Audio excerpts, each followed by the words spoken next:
नमस्कार दोस्तों, गुरुजी study app में आपका स्वागत है। मैं अरविंद खंडेलवाल आपका स्वागत करता हूं।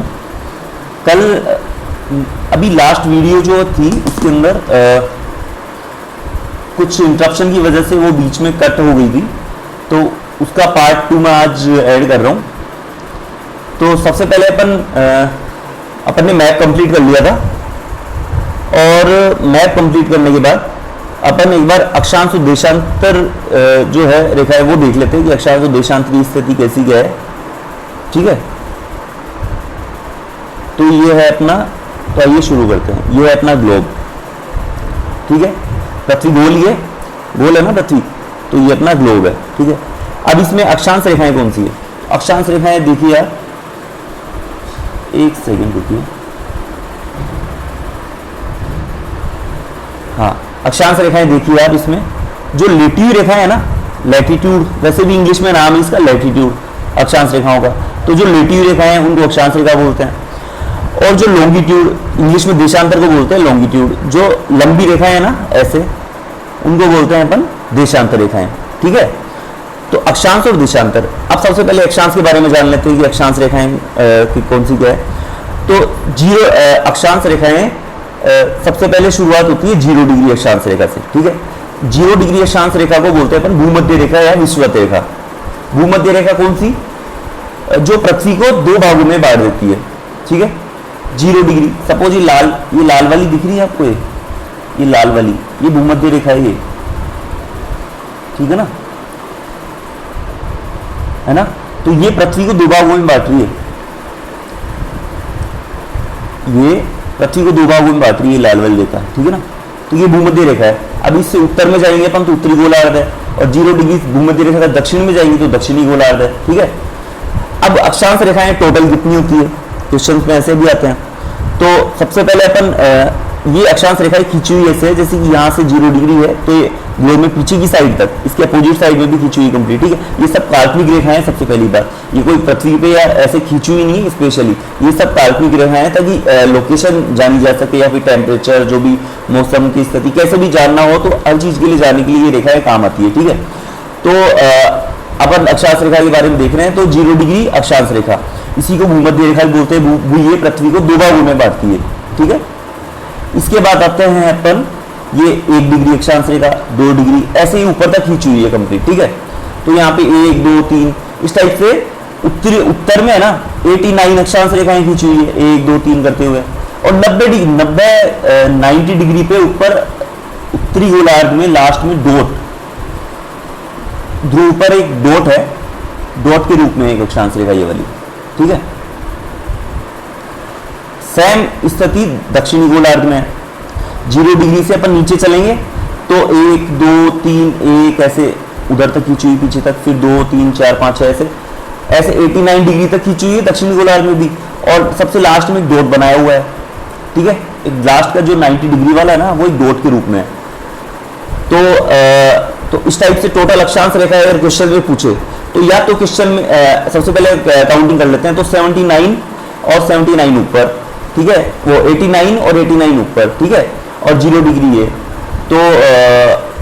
तो कितनी हो गई है अपने 179 हो गई।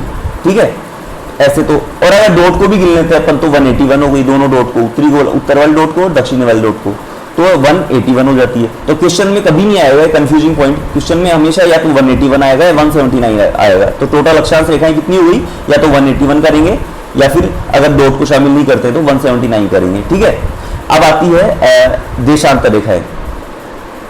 अच्छा, तो देशांतर रेखाएं यानी कि इनको लॉन्गिट्यूड बोलते हैं अपन, जो लंबी रेखाएं हैं। ठीक है, लॉन्गिट्यूड। तो ये कितनी है टोटल, तो इनकी बात करें अपन, तो ये है एक तो 0 डिग्री देशांतर रेखा। तो ये कहां से गुजर रही है 0 डिग्री देशांतर रेखा? इन्होंने काल्पनिक रेखा जो खींची है वो कहां से खींची है? तो ये खींची उन्होंने इंग्लैंड में ग्रीनविच नाम से एक शहर है, वहां से 0 डिग्री देशांतर रेखा खींची है। ठीक है, अब 0 डिग्री देशांतर रेखा किस काम आती है वो सबसे पहले देख लेते हैं कि 0 डिग्री देशांतर रेखा खींची है।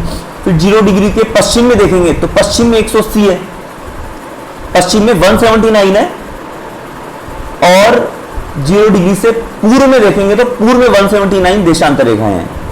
ठीक है, तो ये हो गई अपनी कितनी हो गई अपनी 179 और 179, ठीक है। तो ये हो गई अपनी 358। एक है अपने 0 डिग्री देशांतर रेखा और एक है 0 डिग्री के अपोजिट में एक रेखा है, ठीक है, उसको बोलते हैं 180 डिग्री देशांतर रेखा, ठीक है। तो एक ही हो गई, तो टोटल 360 अपने देशांतर रेखाएं हो गई, ठीक है, 360 देशांतर रेखाएं हो गई। अब ये 0 डिग्री देशांतर रेखा क्या काम आती है? तो 0 डिग्री देशांतर रेखा टाइम की कैलकुलेशन के लिए काम आती है। टाइम कैलकुलेट करते हैं अपन इससे, ठीक है। टाइम कैसे, मैं आपको बताऊं, दो देशांतर रेखाओं के बीच 4 मिनट का अंतर होता है, यानी कि 4 मिनट का अंतर होता है, ठीक है। यानी एक देशांतर रेखा, एक देशांतर इक्वल टू 4 मिनट, ठीक है। तो अब अपन चलेंगे 0 डिग्री से, तो अपने भारत की ओर चल रहे हैं अपन। तो भारत, मैंने जैसे कल मैंने आपको पहले लेक्चर में बताया था कि भारत का जो देशांतरी विस्तार है वो कहां से शुरू होता है? 68 डिग्री 7 मिनट से और 57 डिग्री 25 मिनट पे। अच्छा, तो भारत में एक टाइम लाइन अलग डिसाइड कर रखी है कि भारत का टाइम होता है ना, टाइम जोन, वो कहां से, वो किस देशांतर से कैलकुलेट होता है? तो भारत में 82.5 डिग्री पूर्वी देशांतर, 82.5 डिग्री पूर्वी देशांतर को एक टाइम जोन के रूप में डिसाइड किया, जो कि हैदराबाद से गुजरती है ये लाइन 82.5 डिग्री, ठीक है। अच्छा, तो 0 डिग्री से और 82.5 डिग्री, 0 डिग्री देशांतर कहां से गुजरती है? अपने ग्रीनविच साइड से, लंदन से, ठीक है। और यहाँ पे यानी कि कितना आगे चलता है लंदन से, भाई लंदन में ही है ना ग्रीनविच शहर, और वहीं से 0 डिग्री देशांतर रेखा गुजरती है। तो 0 डिग्री से यानी कि समय रेखा, जो मूल समय रेखा है, वहां से भारत का टाइम कितना आगे चलता है? अगर क्वेश्चन में ऐसे आता है तो आप 82.5 को लगभग कितने से 4 से मल्टीपल करेंगे तो 5 घंटे और 30 मिनट आगे चलता है ये, ठीक है। 24 और ये 20, ठीक है, तो 10 मिनट, ठीक है। तो इस टाइप से 5 घंटे और 30 मिनट यानी कि 5.5 घंटे आगे चलता है अपना भारत का टाइम, ठीक है। क्योंकि भारत में 82.5 डिग्री पूर्वी देशांतर से टाइम की कैलकुलेशन की जाती है अपने भारत में, ठीक है ना। ये हो गया अपना ये। अच्छा, 180 डिग्री का कैलकुलेशन कैसे होती है? 180 डिग्री देशांतर है, उसका काम, उसका यूज कैसे होता है? तो उसका यूज होता है तिथि निकालने में, यानी डेट के लिए, इंटरनेशनल डेट लाइन है एक तरह से, ठीक है। तो उसके पश्चिम में जो शहर है, वहां पश्चिम में जो भी है,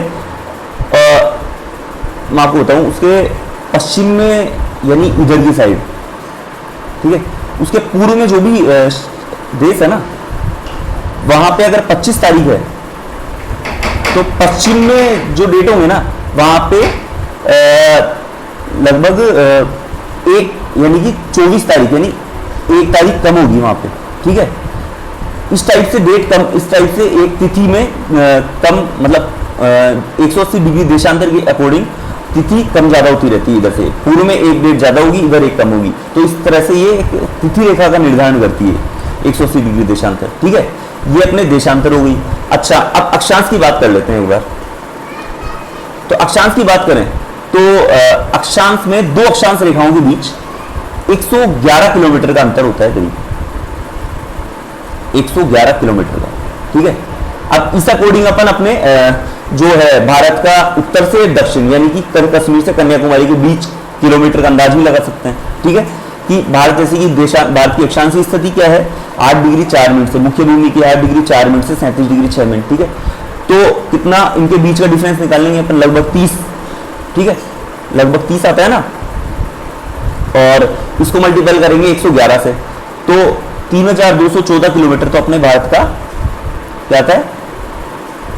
उत्तर से दक्षिण की लंबाई है 3214 किलोमीटर, ठीक है। तो लगभग इससे आ जाएगा। अब अपन देशांतरी इसकी लंबाई की बात करें तो अपने वो आपको पता है 2933 किलोमीटर, ठीक है। ये चीज हो गई अपनी देशांतर में। अब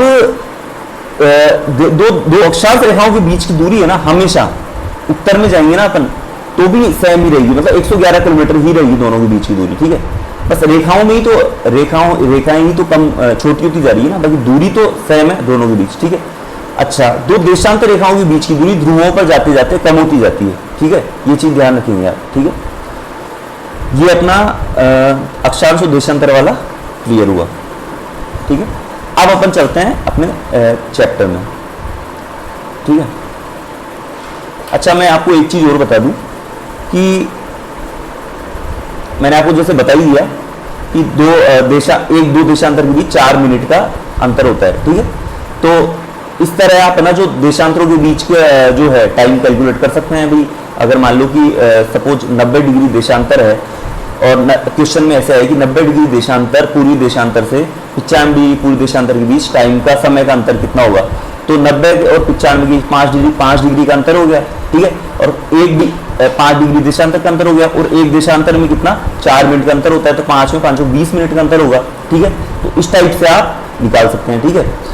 अब इस टाइप से आप निकाल सकते हैं, ठीक है। अब अपन चलते हैं अपने लेक्चर की ओर, ठीक है। ये अपना देशांतर कंप्लीट।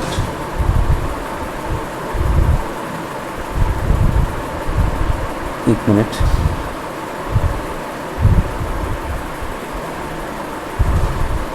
ठीक है। ये हाँ, आइए, जैसे कि अपन ने कल देख ही लिया था, जो पहले वाले लेक्चर उसमें देख लिया था कि कश्मीर से कन्याकुमारी तक फैला हुआ है वगैरह वगैरह, ठीक है। अक्षांशीय देशांतरी विस्तार अपन ने देख लिया, इन दोनों के बीच की दूरी देख ली अपन ने, ठीक है। ये अपन ने देख लिया, दो देशांतरी के बीच की दूरी घटती जाती है, ठीक है। और ये चीज़ मैं आपको अक्षांशीय भारत का दक्षिणी हिस्सा उष्णकटिबंध में और उत्तरी हिस्सा उपोष्ण कटिबंध में है, ठीक है। तो ये मैं आपको एक अलग लेक्चर लूंगा, उसमें आपको परफेक्ट समझाऊंगा, और इनमें लगभग 30 डिग्री का अंतर है, ठीक है। ये भी अपन ने देख लिया। तो अपना ये लेक्चर आज कंप्लीट होता है,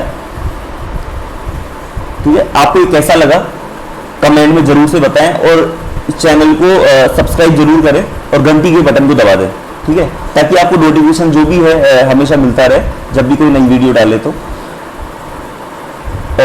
ओके, धन्यवाद।